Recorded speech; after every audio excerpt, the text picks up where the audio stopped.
Oil pulling அது எப்படி பண்ணுறது?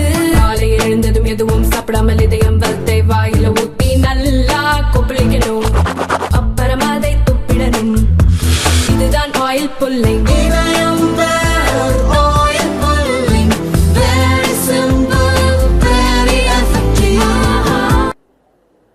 தமிழகம் போதை கலாச்சாரத்தில் முதலிடம். தமிழகம் டாஸ்மாக் விற்பனையில் முதலிடம்.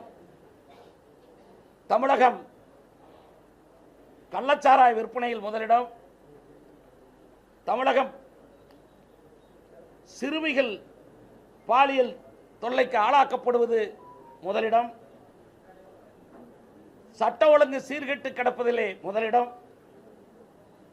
நீதிமன்றத்திலேயே படுகொலை நடத்தப்படுவதிலும் தமிழகம் முதலிடம்.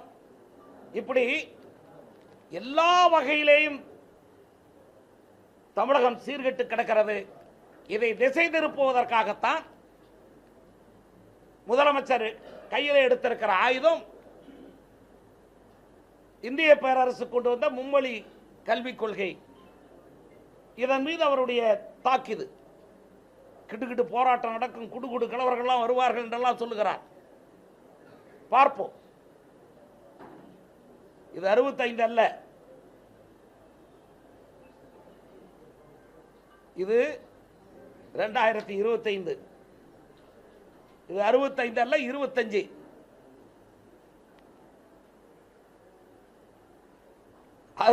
உட்கார்ந்து இருந்தவர்கள் அல்ல இன்றைக்கு டெல்லியிலே உட்கார்ந்து இருக்கிறவர்கள்.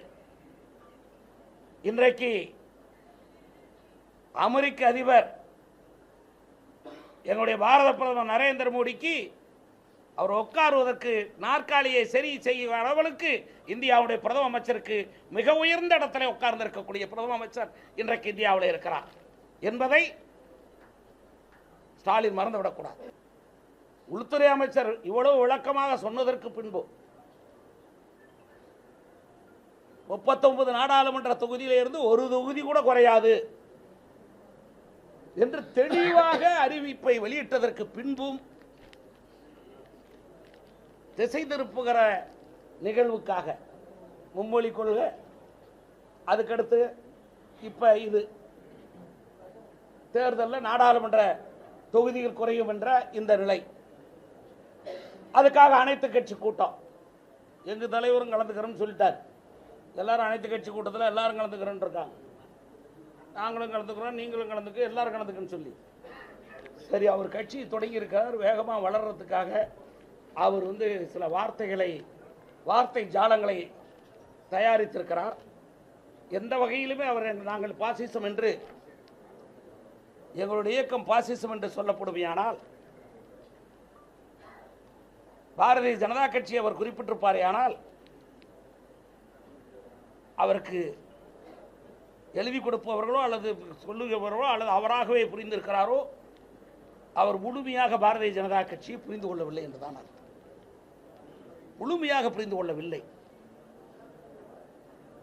பாரதிய ஜனதா கட்சியை பாசிச இயக்கம் என்று சொல்லுகிறவன், அது தமிழ்நாட்டில் இருந்தாலும் சரி, இந்தியாவில் இருந்தாலும் சரி, உலக அரங்கில் இருந்தாலும் சரி, அவன் ஒரு முட்டாள்.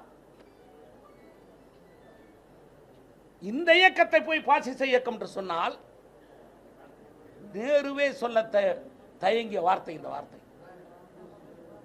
ஜவஹர்லால் நேரு அவர்களாலேயே பாரதிய ஜனதா கட்சியை பார்த்து பாசிச இயக்கம் என்று சொல்ல தயங்கிய காலம் உண்டு. ஆக இந்த இயக்கத்தை பார்த்து வார்த்தைகளுக்காக தமிழ்நாட்டில் இருக்கிற எல்லோரும் ரொம்ப வேகமாக அவர் சொல்லிவிட்டார்.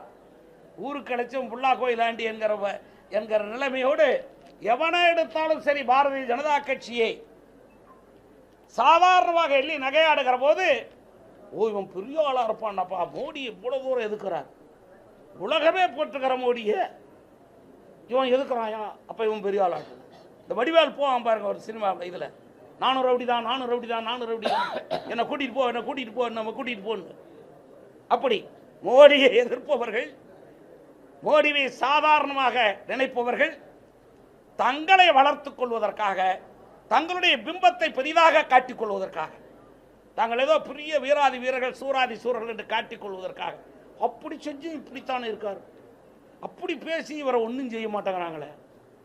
ஆனால் எங்கேயாவது எவனோ ஒருத்தன் வழக்கு போட்டானா, மோடி போட்டார் வழக்கு, ரெய்டு விட்டார். ரெய்டெல்லாம் விட்டு எல்லாம் பண்ணுறதா இருந்தால் இவங்க எல்லாம் எங்கே இருப்பான்? எவனா இருந்தாலும் சரி, பாரதிய ஜனதா கட்சியை பொறுத்தவரை ஆட்சி அதிகாரத்தை பயன்படுத்தி எதிர்க்கட்சிகளை ஒடுக்க வேண்டும் என்ற எண்ணம் எந்த காலத்திலும், அதுவும் குறிப்பாக எங்களுடைய பாரத பிரதமர் நரேந்திர மோடிக்கு கிடையாது. ஆடுற வரைக்கும் ஆடு, அவனா ஆடி அடங்கட்டும், அவனா ஆடி கால் மடிஞ்சு போய் சவளையாகி கீழே விழுவிட்டோம் என்று விடுவதுதான் எங்களுடைய இதை தவிர, ஆக எங்களை பார்த்து பாசிசம் என்று சொல்லுவது என்பது விஜய், வளருகிற விஜய்க்கு அழகல்ல. இனி அந்த வார்த்தையை அவர் பயன்படுத்துவது நல்லதல்ல.